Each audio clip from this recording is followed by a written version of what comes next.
काम कर रही हैं। आपके और मोहतरम नूरुद्दीन जंगी के दरमियान गलत फहमी पैदा करने की कोशिश लड़कियों के हाथों कराई गई है और इन लड़कियों ने हशीश और शराब के जरिए हमारे मुसलमान हुक्काम और उमरा को इस्तेमाल किया है। ये वही मौजू है जिस पर हम 100 बार बात कर चुके हैं। सुल्तान अय्यूबी ने कहा, मुझे इन लड़कियों के मुताल्लिक कुछ बताओ। ये तो मालूम हो चुका है कि ये 8 जासूस हैं। उन्होंने अब तक कोई नया इंकशाफ किया है या नहीं? उन्होंने बताया कि शोबक में सलीबी जासूस और तखरीबकार मौजूद हैं। अली बिन सफियान ने जवाब दिया, लेकिन इनमें से किसी की भी निशानदही नहीं हो सकती क्योंकि इनके घरों और ठिकानों का इल्म नहीं। इनमें से 3 मिस्र में कुछ वक्त गुजार कर आई हैं। वहां उन्होंने जो काम किया है वो आपको बता चुका हूँ। सुल्तान अय्यूबी ने कहा, क्या वो कैद खाने में है? अली बिन सफियान ने जवाब दिया, नहीं, वो अपनी पुरानी जगह रखी गई हैं, उन पर पहरा है। इतने में दरबान अंदर आया। उसने कहा, अम्माद शामी नाम का एक ओहदेदार एक सलीबी लड़की को साथ लाया है। कहता है कि उसने उसे करक के रास्ते में पकड़ा है और ये लड़की जासूस है। सुल्तान अय्यूबी ने कहा, दोनों को अंदर भेज दो। दरबान के जाते ही अम्माद और अयोना अंदर आए। सुल्तान अय्यूबी ने अम्माद से कहा, मालूम होता है बहुत लंबी मुसाफत से आए हो, तुम किसके साथ हो? अम्माद ने जवाब दिया, मैं शामी फौज में हूँ। मेरे कमांडार का नाम एहतशाम इब्न मोहम्मद है और मैं अलबर्क दस्ते का ओहदेदार हूँ। सुल्तान अय्यूबी ने पूछा, अलबर्क किस हाल में है? और अली बिन सफियान से कहा, अलबर्क फिलवाक़े बर्क है। हमने जब सूडानियों पर शबखून मारे थे तो अलबर्क क़यादत कर रहा था। सहराई छापों में उसकी नजीर नहीं मिलती। अम्माद ने कहा, सालार आजम, आधा दस्ता अल्लाह के नाम पर कुर्बान कर चुका हूँ। मेरे गुरोह में सिर्फ मैं रह गया हूँ। सुल्तान अय्यूबी ने संजीदगी से पूछा, तुमने इतनी जानें ज़ाया तो नहीं की? मर जाने और कुर्बान होने में बहुत फर्क है। अम्माद ने जवाब दिया, नहीं सालार आजम, खुदा जुल जलाल गवाह है कि हमने एक एक जान के बदले 20-20 जानें ली हैं। अगर सलीबियों की फौज अपने ठिकाने पर पहुंच गई तो वो सिर्फ चंद एक जख्मी होंगे। फलस्तीन की रेत को हमने सलीबियों के खून से लाल कर दिया है। हमारे दूसरे दस्तों ने भी दुश्मन पर पूरा कहर बरसाया है। दुश्मन में अब इतना दमखम नहीं रहा कि वो थोड़े से अरसे में अगली जंग के लिए तैयार हो जाए। सुल्तान अय्यूबी ने लड़की से पूछा, और तुम, क्या तुम पसंद करोगी कि अपने मुताल्लिक हमें सब कुछ बता दो? अय्यूना ने कहा, सब कुछ बताऊंगी, और उसके आंसू बहने लगे। सुल्तान अय्यूबी ने अम्माद से कहा, अम्माद शामी, फौजी आराम गाह में चले जाओ, नहाओ धो, आज के दिन और आज की रात आराम करो, कल वापस अपने जैश में चले जाना। अम्माद ने कहा, मैं दुश्मन के 2 घोड़े भी लाया हूँ, उनकी तलवारें भी हैं। सुल्तान अय्यूबी ने कहा, घोड़े अस्तबल में और तलवारें असलहा खाने में दे दो। और जरा सोच कर कहा, अगर उन घोड़ों में कोई तुम्हारे घोड़े से बेहतर हो तो बदल लो। बाहर के महाज पर घोड़ों की क्या हालत है? अम्माद ने बताया, कोई परेशानी नहीं, अपना एक घोड़ा जाया होता है तो हमें सलीबियों के 2 घोड़े मिल जाते हैं। अम्माद सलाम करके बाहर निकल गया। उसने अमानत सही जगह पहुंचा दी थी। उधर से तो वो फारिग हो गया, लेकिन उसके दिल पर बोझ था। ये जज्बात का बोझ था, ये बचपन की यादों का बोझ था, और ये उस बाप की मोहब्बत का बोझ था जो कैंप में पड़ा था। वो तजब्जुब में मुब्तला था। जंग खत्म होने तक वो बाप से मिलना नहीं चाहता था। डरता था कि बाप की मोहब्बत और दिल के पुराने जख्म उसके फर्ज के रास्ते में हायल हो जाएंगे। वो अपने घोड़े के पीछे 2 घोड़े बांधे अस्तबल की तरफ जा रहा था। उसे माहौल का कोई होश नहीं था। घोड़ा उसे एक घाटी पर ले गया। उसने सामने देखा, शोबक का कस्बा उसे नजर आ रहा था। वो रुक गया और उस कस्बे को देखने लगा जहाँ वो पैदा हुआ था और जहाँ से जिला वतन हुआ था। उस पर जज्बात ने रिक्कत तारी कर दी। रास्ते से हटकर रुको सवार, उसे किसी की आवाज ने चौंका दिया। उसने घूम कर देखा, पीछे एक घुड़सवार दस्ता आ रहा था। उसने घोड़े एक तरफ कर लिए। जब दस्ते का अगला सवार उसके करीब से गुजरा तो अम्माद से पूछा, बाहर से आए हो, वहाँ की क्या खबर है? उसने जवाब दिया, अल्लाह का करम है दोस्तों, दुश्मन खत्म हो रहा है, शोबक को कोई खतरा नहीं। दस्ता आगे चला गया तो अम्माद दाएं तरफ चल पड़ा। अय्यूना सुल्तान अय्यूबी और अली बिन सफियान के सामने बैठी कह रही थी कि मैं आपसे कुछ भी नहीं छुपाना चाहती। वो बता चुकी थी कि वो जासूस है। उसने ये भी बताया था कि वो काहिरा में 1 महीना रह चुकी है। उसने वहाँ के चंद एक सरकर्दा मुसलमानों के नाम भी बताए जो सुल्तान अय्यूबी के खिलाफ सरगर्म थे, और उसने ये भी बताया कि सलीबियों की तरफ से सूडानियों को बहुत मदद मिल रही है और सलीबी फौज के तजुर्बाकार कमांडो सूडानियों को शबखून मारने की ट्रेनिंग दे रहे हैं। अय्यूना ने किसी इस्तफसार के बगैर ही इतनी ज्यादा बातें बता दी जो जासूस अजियतों के बावजूद नहीं बताया करते, क्योंकि इनमें उनकी अपनी जात भी मुलव्विस होती है। इससे अली बिन सफियान शक में पड़ गया। अली बिन सफियान ने उससे कहा, अय्यूना, मैं भी तुम्हारे फन का फनकार हूँ। मैं तुम्हें खिराज तहसीन पेश करता हूँ कि तुम ऊंचे दर्जे की फनकार हो। हमारे तशद्दुद और कैद खाने से बचने और हमें गुमराह करने का तुम्हारा तरीका काबिल तारीफ है, मगर मैं इस धोखे में नहीं आ सकता। अय्यूना ने पूछा, आपका नाम? अली ने जवाब दिया, अली बिन सफियान। तुमने शायद हरमन से मेरा नाम सुना होगा। अय्यूना उठी और आहिस्ता आहिस्ता अली बिन सुफियान के करीब जाकर दो जानू बैठ गई। उसने अली बिन सुफियान का दायां हाथ अपने हाथ में लिया और हाथ चूम कर बोली, आपको जिंदा देखकर मुझे बड़ी खुशी हुई है। आपके मुताल्लिक मुझे बहुत कुछ बताया गया था। हरमन कहा करता था कि अली बिन सुफियान मर जाए तो हम मुसलमानों की जड़ों में बैठकर उन्हें जंग के बगैर खत्म कर सकते हैं। लड़की उठकर अपनी जगह बैठ गई। मैंने काहिरा में आपको देखने की बहुत कोशिश की मगर देख न सकी। मेरी मौजूदगी में आपके कत्ल का मंसूबा तैयार हुआ था। फिर मुझे नहीं बताया गया कि ये मंसूबा कामयाब हुआ था या नहीं। मुझे शोबक बुला लिया गया था। अली बिन सुफियान ने पूछा, हम किस तरह यकीन कर लें कि तुमने जो कुछ कहा है सच है? लड़की ने झुंझला कर कहा, आप मुझ पर एतबार क्यों नहीं करते? सुल्तान अयूबी ने कहा, इसलिए कि तुम सलीबी हो। लड़की ने कहा, अगर मैं आपको ये बता दूं कि मैं सलीबी नहीं मुसलमान हूँ तो आप कहेंगे कि ये भी झूठ है। मेरे पास कोई सबूत नहीं। 16-17 साल गुजरे, मैं इसी कस्बे से अगवा हुई थी। यहाँ आकर मुझे पता चला है कि मेरा बाप कैंप में है। उसने अपने बाप का नाम बताया और ये भी बताया कि उसे अपने बाप का नाम अब मालूम हुआ है। उसने सुनाया कि अम्माद ने उसे किस तरह सहरा से बचाया था और वो रात को उसे कत्ल करने लगी मगर उसका खंजर वाला हाथ उठता ही नहीं था। उसने कहा, मैंने दिन के वक्त उसके चेहरे पर और उसकी आंखों में नजर डाली तो मेरे दिल में कोई ऐसा एहसास बेदार हुआ जिसने मुझे शक में डाल दिया कि अम्माद को मैं पहले से जानती हूँ या इसे कहीं जरूर देखा है। मुझे याद नहीं आ रहा था। मैंने उसे पूछा तो उसने कहा कि ऐसे नहीं हो सकता। रात को 2 सलीबी सिपाहियों ने मुझ पर हमला किया तो अम्माद जाग उठा। उसने एक को बर्छी से मार दिया। मैं उस वक्त तक अपने आप को सलीबी समझती थी। मेरी हमदर्दियां सलीबियों के साथ थीं, मगर मैंने दूसरे सलीबी सिपाही को खंजर से हलाक कर दिया और मुझे खुशी इस पर नहीं हुई कि मैंने उनसे अपनी इज्जत बचाई बल्कि इस पर हुई कि मैंने अम्माद की जान बचाई है। और जब रास्ते में अम्माद ने मेरे साथ अपने मुताल्लिक कुछ जज्बाती बातें की तो जिंदगी में पहली बार मेरे सीने में भी जज्बात बेदार हुए।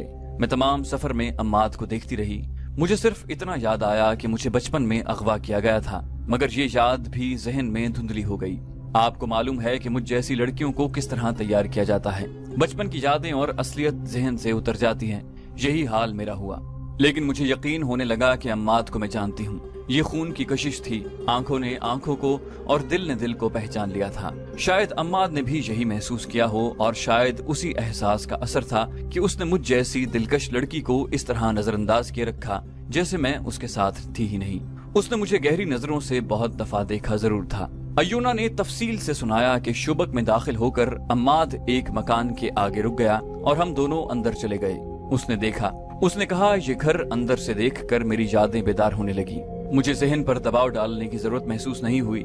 जहन अपने ही आप मुझे उस घर में घुमाने फिराने लगा। मैंने एक किवाड़ की उल्टी तरफ देखा। वहाँ मुझे खंजर की नोक से खुदी हुई लकीरें नजर आईं। ये मैंने बचपन में बड़े भाई के खंजर से खोदी थी। मेरा जहन मुझे एक और किवाड़ के पीछे ले गया। वहाँ भी ऐसी ही लकीरें थीं। फिर मैंने अम्माद को और ज्यादा गौर से देखा। दाढ़ी के बावजूद उसकी 16-17 साल पुरानी सूरत याद आ गई।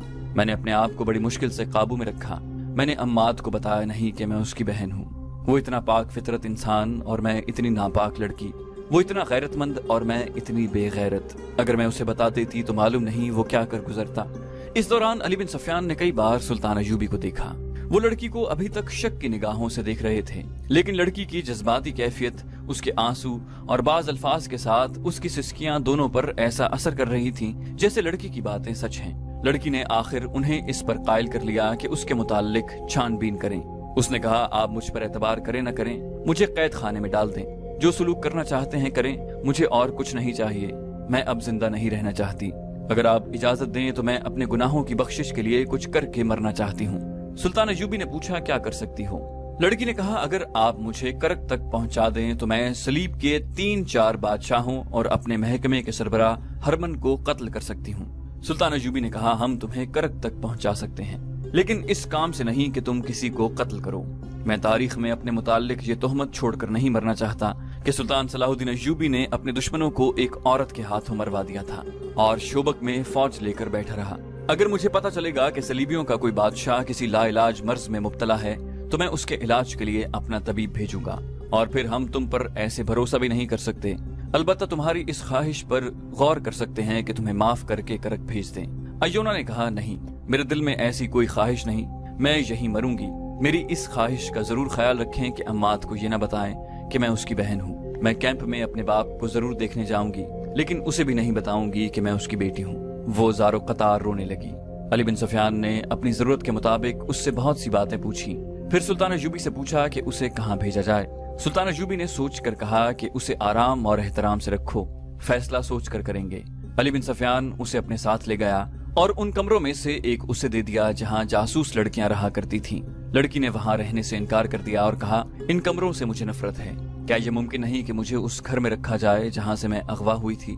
अली बिन सफियान ने कहा, नहीं, किसी के जज्बात की खातिर हम अपने कवायद और ज़वाबित नहीं बदल सकते। वहां के पहरेदारों और मुलाजिमों को कुछ हिदायत देकर अली बिन सफियान लड़की को वहां छोड़ गया। अम्माद फौजी आरामगाह में गया और नहा कर सो गया, मगर इतनी ज्यादा थकन के बावजूद उसकी आंख खुल गई। कोशिश के बावजूद वो सो न सका। उसके जहन में यही एक सवाल किलबिला रहा था कि बाप से मिले या न मिले। थक हार कर वो उठा और उस जगह की तरफ चल पड़ा जो शोबक में मुसलमानों के कैंप के नाम से मशहूर थी। वहां पहुंचकर उसने अपने बाप का नाम लिया और पूछता पूछता बाप तक पहुंच गया। उसके सामने एक बूढ़ा लेटा हुआ था। अम्माद ने उससे हाथ मिलाया और अपने आप को काबू में रखा। उसका बाप हड्डियों का पिंजर बन चुका था।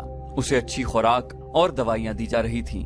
अम्माद ने अपना तारुफ कराए बगैर उससे हाल पूछा तो उसने बताया कि 16 बरसों की अजियतनाक मुशक्कत, कैद और बच्चों के गम ने उसका ये हाल कर दिया है कि अब इतनी अच्छी ग़िज़ा और इतनी अच्छी दवाइयां उस पर असर नहीं कर रही। बाप धीमी आवाज में अम्माद को अपना हाल सुना रहा था, लेकिन अम्माद 16-17 साल पीछे चला गया। उसे बाप की सूरत अच्छी तरह याद थी। अब उसके सामने जो बाप लेटा हुआ था, उसके चेहरे की हड्डियां बाहर निकल आई थी। फिर भी उसे पहचानने में अम्माद को जरा भर दिक्कत न हुई। उसने कई बार सोचा कि उसे बता दे कि वो उसका बेटा है। उसने अक्लमंदी की कि न बताया। उसने 2 खतरे महसूस किए। एक ये कि बाप ये खुशगवार धचका बर्दाश्त न कर सकेगा, दूसरा ये कि अगर उसने बर्दाश्त कर लिया तो ये उसके लिए रुकावट बन जाएगा, और ये भी हो सकता है कि वो महाज पर जाने लगे तो ये सदमा उसे ले बैठे। वो बाप से हाथ मिलाकर चला गया। वो आरामगाह में वापस गया तो उसे हुक्म मिला कि मरकज उसे अभी यहीं रखना चाहता है, इसलिए वो हर वक्त आरामगाह में हाजिर रहे। वो बहुत हैरान हुआ कि मरकजी कमान को उसके साथ क्या काम हो सकता है। ये हुक्म अली बिन सफियान ने अय्यूना के मुताल्लिक छानबीन करने के सिलसिले में भेजा था। वो देखना चाहता था कि अय्यूना की कहानी कहाँ तक सच है। वो कैंप में गया। अय्यूना ने उसे अपने बाप का नाम बता दिया था जो उसे अम्माद से मालूम हुआ था। अली बिन सफियान ने बाप से तस्दीक कराई कि उसकी बच्ची अगवा हुई थी। बड़ा बेटा और बीवी मारे गए और छोटा बेटा उसके पड़ोसी के यहाँ चला गया था, जिसके मुताल्लिक उसे कैंप में इत्तला मिली थी कि शोबक से निकलवा दिया गया है। आधी रात का अमल होगा। अय्यूना बिस्तर से उठी। उस वक्त तक उसे नींद नहीं आई थी। उसने अली बिन सफियान के रवैये से महसूस कर लिया था कि उस पर एतबार नहीं किया गया और अब न जाने उसका अंजाम क्या होगा। वो सोच रही थी कि वो किस तरह यकीन दिलाए कि उसने जो आप बीती सुनाई है वो झूठ नहीं। उसके साथ ही उसका खून इंतकाम के जोश से खौल रहा था। अम्माद के साथ अपने घर में जाकर उसके जहन में बचपन की यादें अज खुद जाग उठी थी और ख्वाब की तरह उसे बहुत सी यादें आ गई थी। उसे ये भी याद आ गया कि उसे अगवा के बाद बेतहाशा प्यार, खिलौनों और निहायत अच्छी खुराक से ये रूप दिया गया था। फिर उसे वो गुनाह याद आए जो उससे कराए गए थे और वो सरापा गुनाह बन गई थी। वो इंतकाम लेने को बेताब होती जा रही थी। इस जज्बाती हालत ने उसे सोने नहीं दिया था। इस ज़हनी कैफियत में बाप से मिलने की ख्वाहिश भी शिद्दत इख्तियार करती जा रही थी। वो बाहर नहीं निकल सकती थी। बाहर 2 पहरेदार हर वक्त टहलते रहते थे। उसका दिमाग अब सोचने के काबिल नहीं रहा था। वो अब जज्बात के ज़ेरे असर थी। उसने दरवाजा जरा सा खोल कर देखा। उसे बातों की आवाज सुनाई दी। दाएं तरफ कोई 20 गज दूर उसे दोनों पहरेदार बातें करते साए की तरह नजर आए। लड़की दरवाजे में से सर निकाले उन्हें देखती रही। पहरेदार वहां से जरा परे हटे। लड़की दबे पांव बाहर निकली और उस इमारत की ओट में हो गई। लड़की दबे पांव बाहर निकली और उस इमारत की ओट में हो गई। आगे घाटी उतरती थी। वो बैठ गई और पांव पर सिरकती घाटी उतर गई। अब उसे पहरेदार नहीं देख सकते थे। उसे मालूम था कि मुसलमानों का कैंप कहाँ है और उसे ये भी मालूम हो चुका था कि अब ये कैंप कैद खाने से मेहमान खाना बन गया है। इसलिए उसे ये खतरा नहीं था कि वहाँ कोई संतरी उसे रोक लेगा। वो बाप को मिलने जा रही थी जिसका उसे सिर्फ नाम मालूम था। वो तेज तेज जा रही थी कि उसे पीछे किसी के कदमों की आवाज सुनाई दी। उसने पीछे देखा मगर कोई नजर न आया। इस आहट को वो अपने कदमों की आहट समझकर चल पड़ी, लेकिन ये किसी और की आहट थी। एक तनुमंद आदमी वहीं से उसके पीछे चल पड़ा था जहाँ से वो घाटी उतरी थी। अय्यूना को ये आहट एक बार फिर सुनाई दी। वो रुकी ही थी कि उसके सर और मुंह पर कपड़ा आन पड़ा। पलक झपकते कपड़ा बंद गया और 2 मजबूत बाजुओं ने उसे जकड़ कर उठा लिया। वो तड़पती मगर तड़पना बेकार था। रात तारीख थी और ये इलाका गैर आबाद था। जरा आगे जाकर उसे कंबल में लपेटकर गठरी की तरह उठा लिया गया। वो एक नहीं 2 आदमी थे। निस्फ घंटे के बाद उसे उतार कर खोला गया। वो एक कमरे में थी जिसमें 2 दिए जल रहे थे। वहाँ 4 आदमी थे। उसने सबको बारी बारी हैरत से देखा और कहा, तुम लोग अभी यहाँ हो और आप? गैरल्ड, आप भी यहीं हैं? गैरल्ड ने जवाब दिया, हम जाकर आए हैं, तुम सबको यहाँ से निकालने के लिए आए हैं। अच्छा हुआ कि तुम मिल गईं। ये वो 40 सलीबी थे जिन्हें करक से इस काम के लिए भेजा गया था कि जासूस लड़कियां जो मुसलमानों के कब्जे में रह गई हैं उन्हें वहां से निकालें और शोबक में अपने जो जासूस रह गए हैं उन्हें वहां मुनज़्ज़म करें और अगर मुमकिन हो तो वहां तखरीबकारी भी करें। तखरीबकारी में एक काम ये भी था कि अस्तबल में दाखिल होकर जानवरों के चारे में जहर मिलाएं, रसद को आग लगाएं और फौजियों के लंगर खाने में भी जहर मिला सकें तो कोशिश करें। इस गुरोह का कमांडर गैरल्ड नामी एक बरतानवी था जो तबाहकार जासूसी का माहिर समझा जाता था। अयोना उसे बहुत अच्छी तरह जानती थी, बल्कि उसकी शागिर्द रह चुकी थी और उसके साथ उसकी दोस्ताना बेतकल्लुफी भी थी। उसे देखकर अयोना का खून नफरत और इंतकाम के जोश से खोल उठा, लेकिन वो फौरन संभल गई। ये मौका नफरत के इजहार का नहीं था। गैरल्ड तो ऐसा गुमान भी नहीं कर सकता था कि अयोना बिल्कुल बदल गई है। उसने अयोना से पूछा कि वो कहाँ जा रही है। अयोना ने कहा कि उसे फरार का मौका मिल गया था, इसलिए वो फरार हो रही थी। गैरल्ड ने उसे बताया कि वो छापामार जासूसों का एक गिरोह करक के मजलूम मुसलमानों के बहरूप में यहाँ लाया है। इन दिनों शोबक के हालात ऐसे थे कि ये गिरोह आसानी से एक ही गिरोह की सूरत में शहर में आ गया था। जंग की वजह से लोग आ जा रहे थे, इर्द गिर्द के देहात के मुसलमान भी शहर में आ रहे थे। इसी धोखे में ये गिरोह भी आ गया। शहर में पहले से जासूस मौजूद थे, उन्होंने पूरे गिरोह को पसे पर्दा कर लिया। गैरल्ड ने अयोना को बताया कि वो 2 रातों से उस मकान को देख रहा है जिसमें लड़कियां हैं। इस जगह से वो अच्छी तरह वाकिफ था, ये इन्हीं की बताई हुई थी। रात को वो देखने जाता था कि पहरेदारों की हरकत और मामूल क्या है। ये बड़ा अच्छा इत्तेफाक था कि उसे अयोना मिल गई। अयोना ने उसे बताया कि लड़कियों को निकालना आसान नहीं, तहम निकाला जा सकता है। रात को ही स्कीम तैयार हो गई। अयोना ने गैरल्ड को बताया कि लड़कियां खुले कमरे में हैं, जो कैद खाना नहीं, पहरेदार सिर्फ 2 हैं। इस किस्म की और भी बहुत सी तफसीलात थीं जो अयोना ने उन्हें बताई। ये भी तय हो गया कि लड़कियों को निकालने के लिए कितने आदमी जाएंगे और बाकी आदमी कौन से मकान में जमा होंगे। इस स्कीम के बाद अयोना ने ये तजवीज पेश की कि उसे वापस चले जाना चाहिए, क्योंकि उसकी गुमशुदगी से लड़कियों पर पहरा सख्त कर दिया जाएगा, जिससे ये मुहिम नामुमकिन हो जाएगी। गैरल्ड ने अयोना की ये तजवीज पसंद की और उसे अपने साथ ले जाकर उसकी रिहाइश गाह के करीब छोड़ दिया। अयोना को बाहर से आते देखकर पहरेदारों ने उससे बाज़पुर्स की। उसने ये कहकर टाल दिया कि वो दूर नहीं गई थी। पहरेदार इसलिए चुप हो गए कि ये उनकी लापरवाही थी। दूसरे दिन अली बिन सुफियान किसी और काम में मसरूफ था। अयोना ने पहरेदारों से कहा कि वो उसे अली बिन सुफियान के पास ले चलें। उन्होंने ये कहकर साफ इनकार कर दिया कि यहाँ उसके बुलाने पर कोई नहीं आएगा, बल्कि उसकी जब जरूरत होगी तो उसे बुलाया जाएगा। अयोना ने बड़ी मुश्किल से पहरेदारों को कायल किया कि वो किसी और को बताए बगैर मरकजी कमान के किसी फर्द तक ये पैगाम पहुँचा दें कि निहायत अहम और नाजुक बात करनी है। उसने पहरेदारों से कहा कि अगर इन्होंने उसका पैगाम न पहुँचाया तो इतना ज्यादा नुकसान होगा कि पहरेदार इस कोताही की सजा से बच नहीं सकेंगे। पहरेदारों ने पैगाम भिजवाने का बंदोबस्त कर दिया। अली बिन सुफियान ने पैगाम मिलते ही लड़की को बुला लिया। उसके बाद लड़की वापस कमरे में नहीं आई। रात को जब शोबक की सरगर्मियां सो गईं और शहर पर खामोशी तारी हो गई तो उस इमारत के इर्द गिर्द 8 साए हरकत करते नजर आए जहां लड़कियों को रखा गया था। अजीब बात यह है कि दोनों पहरेदार गायब थे। 8-10 छापामार खुश होने की बजाय हैरान हुए कि पहरेदार नहीं है। वो 8 पेट के बल रेंग कर आगे आए। अयोना ने उन्हें बता दिया था कि लड़कियां कौन कौन से कमरे में हैं। कमरों के दरवाजों और खिड़कियों से ये लोग वाकिफ थे। वो छापामार एक कमरे में दाखिल हो गए। बाकियों ने परवाह न की कि वहाँ पहरेदार हैं या नहीं। उन्हें ये बताया गया था कि पहरेदार सिर्फ 2 होते हैं। 2 पर 10 का काबू पाना मुश्किल नहीं था। वो सब लड़कियों के कमरों में घुस गए, मगर उनमें से कोई भी बाहर न निकला।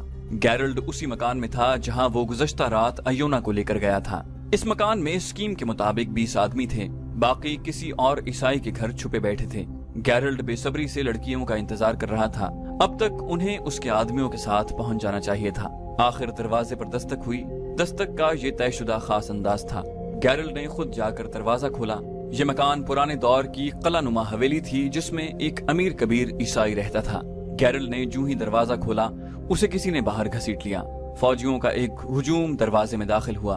उनके हाथों में लंबी बर्छियां थीं। फौजी तेज और तुंद सैलाब की तरह अंदर चले गए। एक वसी कमरे में बैठे हुए 20 सलीबी छापामार जासूसों को संभलने का मौका न मिला। उनसे हथियार ले लिए गए और उन्हें घर के मालिक और उसके कुंबे समेत बाहर ले गए। ऐसे ही हल्ला उस मकान पर भी बोला गया जहां बाकी सलीबी छापामार तैयार बैठे थे। ये दोनों छापे बैक वक्त मारे गए। उसी रात 10-11 मकानों पर छापे मारे गए। ये सरगर्मी रात भर जारी रही।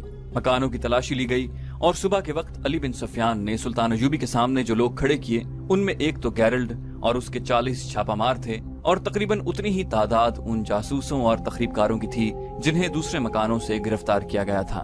ان مکانوں سے جو سامان برآمد ہوا اس میں بے شمار ہتھیار، زہر کی بہت سی مقدار، تیروں کا ذخیرہ، آتش گیر مادہ اور بہت سی نقدی برآمد ہوئی۔ یہ کارنامہ ایونا کا تھا۔ اس نے گیرلٹ کے ساتھ اسکیم بنائی تھی اور اس سے ان تمام جاسوسوں کے ٹھکانے معلوم کر لیے تھے جو شوبک میں چھپے ہوئے تھے۔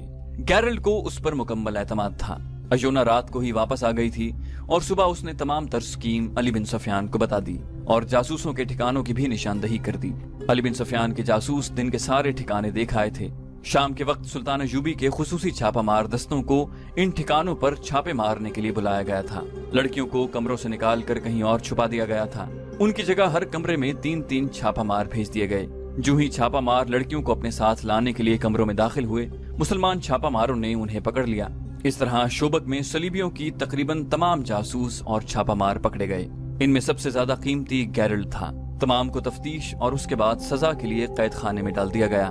ایونا نے ان تمام مسلمان سرکردہ شخصیتوں کی بھی نشاندہی کر دی جو قاہرہ میں سلطان ایوبی کے خلاف سرگرم تھے۔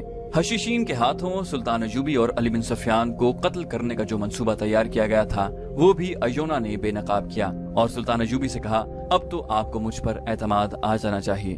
وہ منظر بڑا ہی جذباتی اور رقت انگیز تھا جب امات کو بتایا گیا کہ ایونا اس کی بہن ہے اور جب بہن بھائی کو ان کے باپ کے سامنے کھڑا کیا گیا۔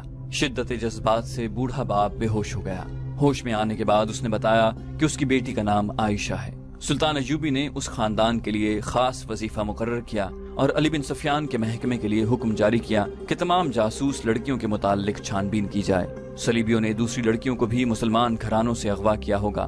سلطان نے حکم میں کہا کہ ان میں جو مسلمان ہیں ان کے خاندان ڈھونڈے جائیں اور لڑکیوں کو ان کے حوالے کیا جائے۔ سلطان ایوبی کی فوج بہت بڑے خطرے سے محفوظ ہو گئی۔ شوبک سے دور کے محاذ کی خبریں امید افزا تھیں، لیکن فوری ضرورت یہ تھی کہ بکھرے ہوئے دستوں کو یکجا کیا جائے۔ اس مقصد کے لیے سلطان ایوبی نے شوبک کا فوجی نظام اپنے معاونوں کے حوالے کر کے اپنا ہیڈ کوارٹر شوبک سے دور صحرا میں منتقل کر لیا۔ اس نے برق رفتار قاصدوں کی ایک فوج اپنے ساتھ رکھ لی۔ اس کے ذریعے اس نے 1 ماہ میں بکھرے ہوئے دستے ایک دوسرے کے قریب کر لیے۔